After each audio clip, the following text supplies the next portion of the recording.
Civil procedure code में ना दो शब्द हैं जो सुनने में तो लगभग एक जैसे लगते हैं, लेकिन हैं बिल्कुल अलग। एक है पुनर्विलोकन और दूसरा है पुनरीक्षण।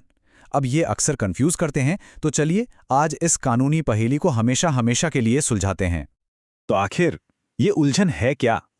देखिए, ये दोनों शब्द कानूनी प्रक्रिया का हिस्सा तो हैं, पर इनके मतलब और मकसद में जमीन आसमान का फर्क है। एक है भाई अपनी ही गलती सुधारना, और दूसरा है किसी और पर, कह सकते हैं, नजर रखना। आज हम इसी बड़े अंतर को एकदम आसान भाषा में समझेंगे। तो सवाल ये उठता है कि पुनर्विलोकन और पुनरीक्षण में आखिर अंतर है क्या? इसको समझने के लिए ना एक बहुत ही सिंपल सा उदाहरण लेते हैं। हाँ, तो वो उदाहरण है एक छात्र और एक शिक्षक का।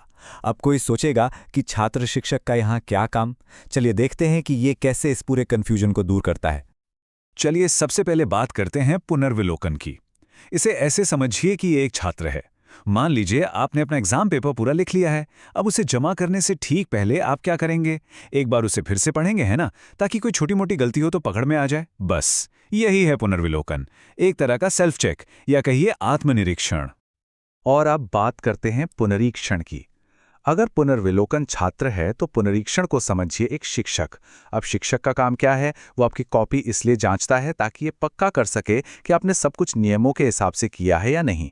तो ये कोई आत्मनिरीक्षण नहीं है, ये है निगरानी, एक सुपरविजन। ठीक है, तो अब जब हमने उदाहरण समझ लिया है, चलिए पुनर्विलोकन को थोड़ा और गहराई से समझते हैं। इसका जो मूल सार है ना, वो बस इतना है, अपनी ही गलती को खुद सुधारने का एक मौका। तो इसकी प्रक्रिया काम कैसे करती है? देखिए, बहुत सिंपल है। स्टेप 1, अदालत ने एक फैसला सुना दिया। स्टेप 2, केस का कोई एक पक्ष वो एक एप्लीकेशन देता है, ये कहते हुए कि भाई या तो कोई गलती हो गई है या फिर कोई नया सबूत हाथ लगा है। और फिर आता है स्टेप 3, जो कि सबसे जरूरी है। वही जज या वही अदालत अपने ही दिए हुए फैसले को दोबारा जांचती है।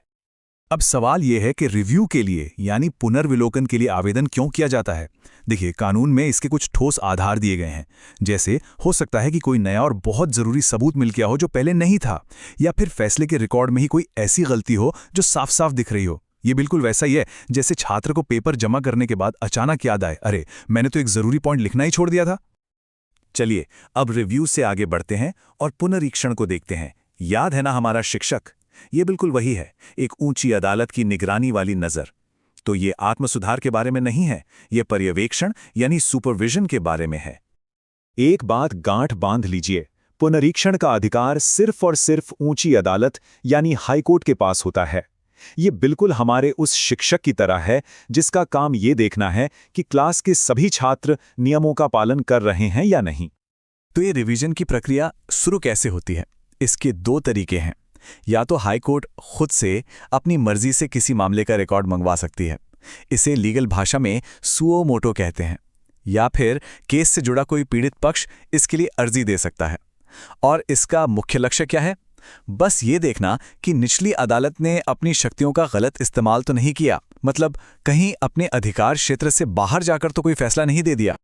ठीक है, तो अब तक हमने दोनों को अलग अलग तो समझ लिया है, पर असली मजा तो तब आएगा जब हम इन्हें आमने सामने रखेंगे। तो चलिए एक सीधी टक्कर करवाते हैं और सारे कंफ्यूजन को जड़ से खत्म करते हैं।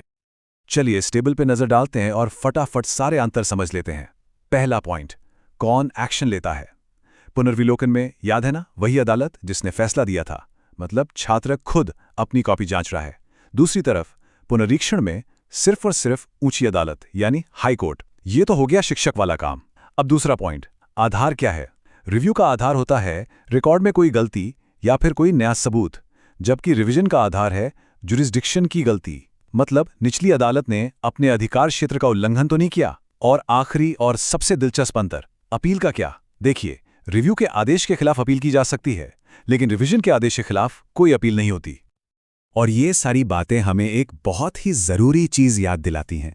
जैसा कि कहा जाता है, लॉ के अंदर कोई भी सर्वथा सत्य बात नहीं है। इसका मतलब है कि कानून कभी भी सीधा सपाट ब्लैक एंड व्हाइट नहीं होता। इसमें हमेशा लेकिन और अगर की गुंजाइश होती है, अपवाद होते हैं, बारीकियां होती हैं। तो कुल मिलाकर ये जो छात्र शिक्षक वाला उदाहरण है, ये इन दोनों मुश्किल कॉन्सेप्ट्स को समझने का एक बेहतरीन फ्रेमवर्क है। पुनर्विलोकन यानी रिव्यू, मतलब छात्र का सेल्फ चेक, और पुनरीक्षण यानी रिवीजन मतलब शिक्षक का सुपरविजन। लेकिन हाँ, एक बात जरूर याद रखनी चाहिए, ये सिर्फ एक एनालॉजी है, चीजों को आसान बनाने का एक तरीका। असल कानूनी दुनिया में हर केस अपने आप में यूनिक होता है, उसके अपने तथ्य और अपनी बारीकियां होती हैं, और फैसला हमेशा उन्हीं के आधार पर होता है।